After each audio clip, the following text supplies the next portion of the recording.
our little family. That's just kind of crazy to look and see what, the first couple years of our family of 3 have been something that I never could have imagined in a million years, but we're so strong and we're working together.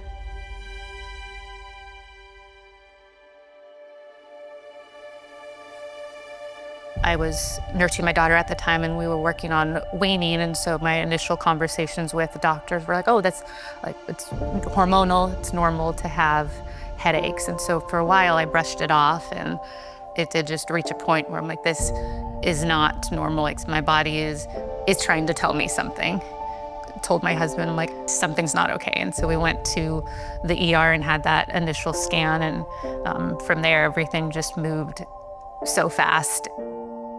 We were connected with Dr. Sanai, and it was just this reaffirmance of, this is the place that I'm supposed to go. Mari came to us from Tucson in a difficult situation. She had a large mass in her brain. The physicians there had identified it. They knew this was something difficult to operate on, if not inoperable, but they knew that the Barrow and the Ivy Center was where to go for that. Going into a hospital setting, it can be scary. Coming here, their arms and ears have been open. They've heard us, they've understood where we're coming from, and they've just cared for us and nurtured us through every step of the way. The nice thing about the Ivy Center is that it's a small army that's basically deployed entirely in service to the patient and their family. As we discovered that we were going to receive care here, we learned who our team was, and I met Dr. Sanai and his team. We felt so supported, and we felt like we had found tribe, our true community. They spoke our language, and they were willing to work from calling out the unknowns. Someone had told us early on that everyone has a reason for working here, and that's absolutely true.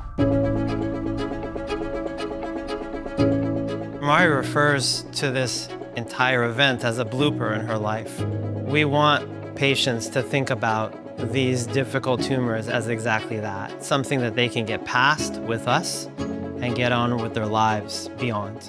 It does add humor, especially in some, serious conversations. Like, I'm hearing blooper, at least it gives me a smile as I'm processing whatever information's being shared.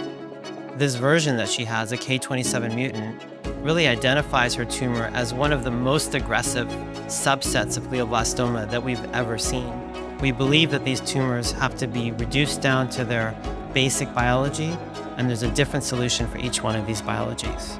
We initially started on kind of just the standard of care medication, which, yes, is helpful, but blooper is so complex that, like, okay, what else can we do? And so through the Ivy Center, we matched her tissue to this specific experimental therapy called ONC201. We knew as a surgical team that we had a lot to do to get her through the operation safely, but we also knew that we had to set her up so that she could be in a position to recover and then respond to this drug.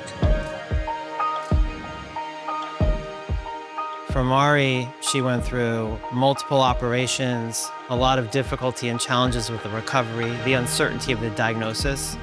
We asked her to trust us and for Christian to trust us, which they did, and in partnership, we went through it. It was the most invigorating and empowering scenario that we could have encountered.